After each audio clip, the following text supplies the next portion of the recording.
Olá, meu irmão, minha irmã, eu te cumprimento com a paz do Senhor Jesus.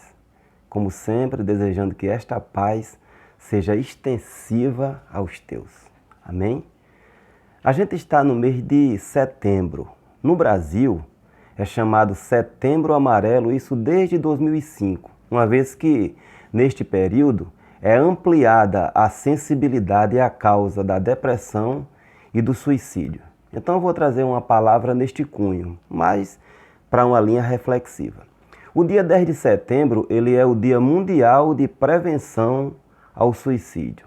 Pegando o gancho, eu falarei sobre, como já falei, depressão e suicídio, que é um assunto muito complexo e que ainda hoje, lamentavelmente, ele é mal compreendido.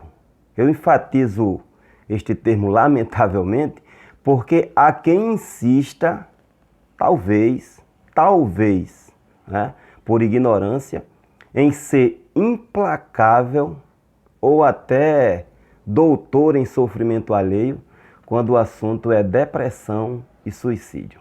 Agora, é bom a gente estar alerta, porque eu preciso ser vigilante com a minha língua, que o apóstolo falou que é indomável, não é? Depressão, ela é uma doença e pode atingir qualquer ser humano, eu ou você, ou qualquer outro. O enredo que escolhi para fazer esta reflexão é fundamentado na racionalidade, também na coerência, na empatia. É aquela habilidade, assim, que é doada por Deus, claro, de se colocar no lugar do outro, de enxergar a partir do prisma do outro, procurando assim compreender, ainda que minimamente, se a gente não tem experiência com a depressão, a gente compreender um tiquinho sequer para não tornar a situação mais difícil ainda. Só assim, dessa forma, vendo no prisma dele ou dela, eu e você seremos capazes, meu irmão, de contribuir com quem sofre de depressão. Como cristão, uma vez cristão que sou, cristão evangélico, eu tenho acompanhado de perto alguns casos de depressão. Também eu já ouvi vários testemunhos na igreja, testemunhos reais, verdadeiros, de pessoas com depressão e que algumas, inclusive, chegaram a ser curadas da depressão, outras ainda em fase de tratamento que testemunharam. Eu entendo ser, no mínimo, racional eu não agregar mais dores a quem já enfrenta uma provação tão árdua. Minha base será Mateus 5, capítulo 5, versículo 7. Está aqui a minha pentecostal, bem velhinha, né, a bichinha? Diz assim: Bem-aventurados os misericordiosos, porque eles alcançarão misericórdia. Que maravilha, não é? Esse texto, como você sabe, ele faz parte do Sermão do Monte ou da Montanha, que é considerado o código de ética do cristão. Misericórdia é a mesma coisa que compaixão. É aquela solidariedade originada nas entranhas. É a piedade. Por sua vez, a piedade é o oposto de impiedade. Vá tirando aí as suas conclusões. O termo misericórdia, em seu sentido prático, ele remete para o ato de sentir a miséria de alguém a partir do próprio coração ou com o próprio coração, como se a dor da pessoa fosse sua. Por isso é misericórdia. Há aproximadamente uns 15 anos, vou contar um testemunho que eu ouvi de uma pessoa curada de depressão, isso na igreja. Essa pessoa foi curada de depressão profunda. E aquele testemunho me marcou. Esta irmã, ela era amiga da irmã Ana Carla, esposa do nosso querido irmão Edinho Rosa. A irmã Ana Carla, ela dirigia o círculo de oração da igreja que aquela irmã testemunhou e foi ela quem a convidou. Aquela moça branca, meu querido, naquela tarde, magra, de fácil e hábil comunicação, isso foi importante para a compreensão. Ela contou em detalhes como havia sido atingida pela depressão e como havia saído, ou Deus tinha lhe tirado.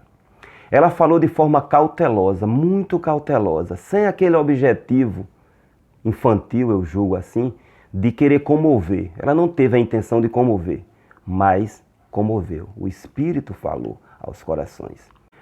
Veja, a sua vida ela era tranquila, corria tudo bem, equilibrada, ela era formada, isso há 18 anos aproximadamente, não era tão comum a pessoa ter um curso superior. Ela estava trabalhando e tinha um marido excepcional, acima da média.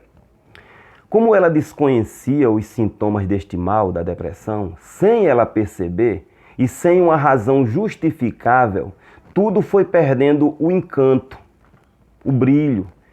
E começou a se instalar uma tristeza, sabe? Uma tristeza muito forte. E ela achava ser falta de uma viagem, sabe? Tirar umas férias. Mas a tristeza, meu querido, minha querida, teimava e se encorpava terrivelmente a cada dia. Crescia dentro dela. Quando ela deu por si, já estava, como ela falou, em um poço, onde, segundo as suas conclusões na época, não havia possibilidade de sair. Eu me lembro perfeitamente de uma frase que ela falou naquele testemunho. Ela disse assim: meu irmão, minha irmã, não atraia esta infelicidade para a sua vida, dizendo que qualquer indisposição, qualquer mal-estar, dizendo que é depressão. Porque você não tem nem ideia do estrago que esta doença, olha a ênfase, faz. Até aquele dia, meu irmão, no meio cristão evangélico que eu vivia e vivo, pasmem, eu só ouvia falar coisa depreciativa sobre depressão. Que é fraqueza, que é falta de Deus no coração, que é espírito maligno, incorporado, que é besteira, bobagem, ingratidão. Só nunca havia ouvido falar ainda que depressão é uma doença. Eu jubilei, sabe, porque eu vi que eu não estava só. Eu já tinha depressão como uma doença, apesar de nunca ter enfrentado a depressão. No decorrer do testemunho daquela moça, ela falou que começou a canalizar perigos inexistentes.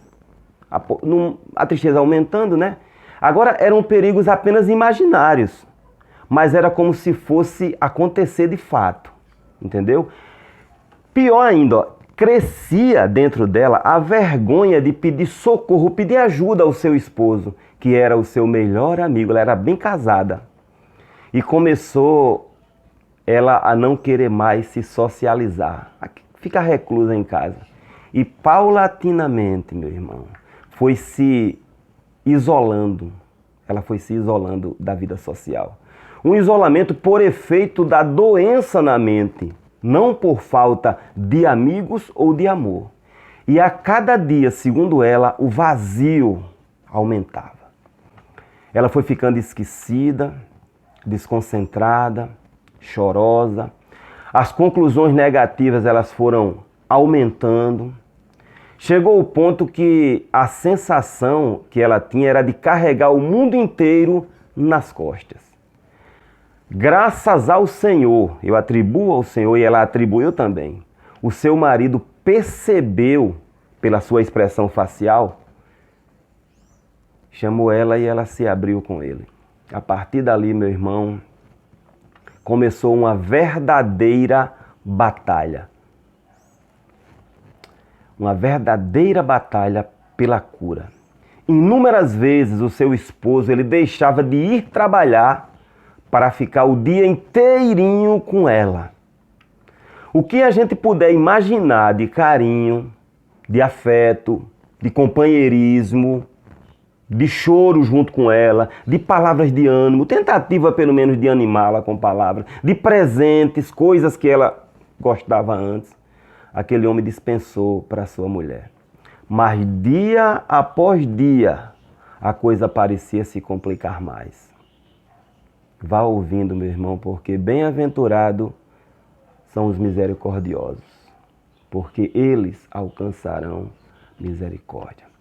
Ah, meu irmão, a depressão ela já estava no estágio profundo. E ela só pensava em autodestruição e suicídio. Sim, senhor. Até que num dia, numa ação misericordiosa do Senhor, ela começou a reagir, sentir desejo de reagir. Não é fácil. Uma certa vez eu concluí uma palestra numa cidade bem distante aqui do Rio Grande do Norte, e após a palestra uma pessoa disse assim: irmão Gilvan, minha irmã ela está com depressão, mas eu chamo ela para sair e ela não quer. Aí eu disse: minha irmã, ela quer, ela não tem forças para sair. Não, mas eu vou chamar ela e tal, as pessoas que gostam tanto dela, ela não quer. É porque ela está doente, a mente da senhora está sadia, a dela está doente. Voltando ao assunto do testemunho, por trás de todo o drama, meu querido, estava médicos, psicólogo e centenas, sem exagero, de pessoas orando com a mais sublime compaixão para que Deus ele chegasse com cura. E o mesmo Deus que cura câncer, ele curou aquela moça da depressão clínica. Agora imagine, pense um pouco, a pessoa numa situação horrível como essa. Aí vem alguém estribado, apoiado na mais cruel ignorância, me perdoe o termo, e sentencia. É demônio, é falta de fé em Deus, é uma fraqueza. Meu irmão, este ato, ele pode ser o prato cheio que o doente espera para consumar os seus intentos e dar cabo da vida. Vigilância com a língua é recomendação de Deus. Eu ouvi de uma psicóloga uma certa vez, isso em uma televisão. Ela disse que o depressivo, ele não se suicida para morrer, não. Ela disse que o depressivo se suicida porque a sua mente, enferma que está, ela lhe convence que a morte lhe trará descanso, lhe trará vida. Uma vez que diariamente, preste bem atenção, a pessoa faz o próprio funeral. Bem-aventurados os misericordiosos, isso é para a gente marcar na nossa mente, porque eles alcançarão misericórdia. Se fosse eu, gostaria muito que alguém fosse misericordioso comigo. Escute bem, escute eu e você. Nenhum ser humano é capaz de discernir por capacidade própria se uma enfermidade é de origem satânica ou não. Só o Senhor, Deus, que tem toda a ciência, ele pode identificar a gênese de uma enfermidade, de uma doença. E quando ele, Deus, que é amor, jamais esqueçamos, nós somos o reflexo dele, ou pelo menos divulgamos que somos. Quando ele resolve revelar para alguém que determinada enfermidade, seja ela qual for, é obra do diabo, obra de demônio, que é falta de Deus no coração, ele só revela, meu irmão, a quem tem, ou pelo menos recebe dele, melhor dizendo, a habilidade para colaborar, a habilidade para orar, a habilidade para chorar junto com a pessoa, comover as entranhas, de chorar nas madrugadas. Pessoas que têm a habilidade de guardar o segredo de Deus com ele. Jesus ele não faz uma revelação desse porte para uma pessoa leviana, não. Uma pessoa que sentencia sobre aquilo que não entende nem tiquinho. Não se entristeça por esta chacoalhada não, meu querido, minha querida. Porque eu também estou sendo chacoalhado. Pode ter certeza disso aí. Agora ouça bem. É Bíblia. Uma mulher, ela andava há 18 anos. Está em Lucas capítulo 13. Sabe? Ela andava encurvada, torta, corcunda. Uma enfermidade dessa seria para um especialista em ortopedia, talvez reumatologia, tratar? Eu creio que sim. O especialista que trata a enfermidade de depressão é o psiquiatra, né? Juntamente com o apoio psicológico do psicólogo. Jesus ele chamou aquela mulher para si, isso fala de comoção nas entranhas, curou a mulher da coluna e revelou, meu querido, que Satanás a mantinha encurvada, torta, há 18 anos. Era o diabo naquela enfermidade nas costas dela. Quem diria? E eu quero ver o ser humano com discernimento para identificar uma coisa dessa. Agora, se a enfermidade é na mente, meu irmão, não vai faltar acusadores. Eu digo isso porque eu ouço, eu vejo isso. Não apenas na igreja, não estou falando diretamente com o crente, mas também, infelizmente, acontece com isso com pessoas que é para ser solidária e misericordiosa. O que é que a gente aprende, meu irmão, com esta atitude e revelação do Senhor Jesus? Qualquer enfermidade, ela pode ser, ouça bem, ela pode ser de origem diabólica. Doença de coração, alguma delas pode ser câncer, esquizofrenia, enxaqueca, inclusive a depressão. Alguma depressão pode ser, em algum caso. Porém, o ser humano, ele não é onisciente para fazer a leitura da origem. Então, meu querido, nos aquietemos para a gente não causar mais danos.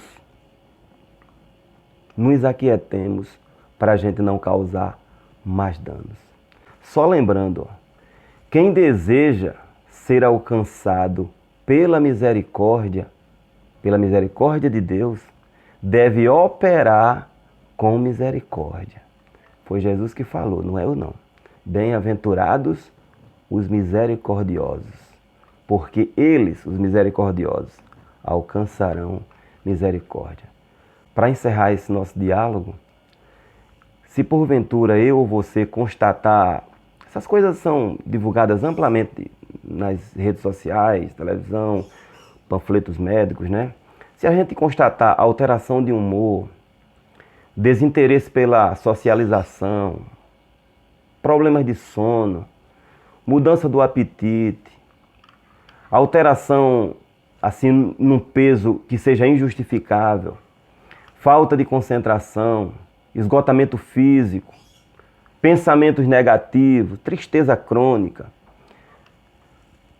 Meu irmão, ore ardentemente, sem cessar, ao Senhor que cura. Ele é o médico dos médicos. Mas também procure o profissional médico. Jesus usa os médicos. E se o especialista médico, ele receitar remédio, medicação, tome. Se você tiver receio de tomar para não ficar dependente, converse abertamente com o especialista, sabe? Faça amizade mesmo.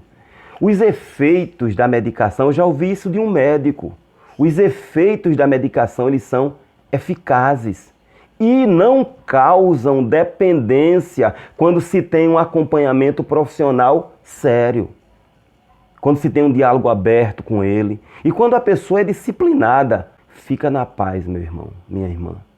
E não tenha medo de encarar a vida como ela é.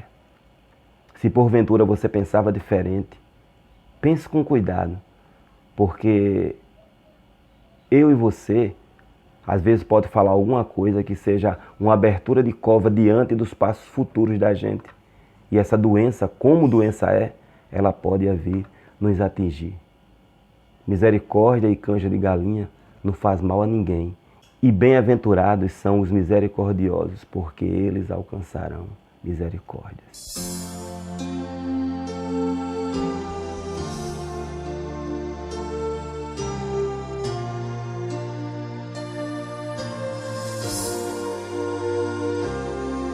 Quantas vezes quiseste então mudar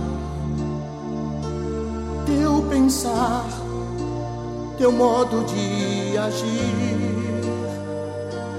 e ao sentir que nada adiantou, foi tudo em vão, ó irmão. Eu eu sei que foi ruim, mas uma coisa eu quero te dizer: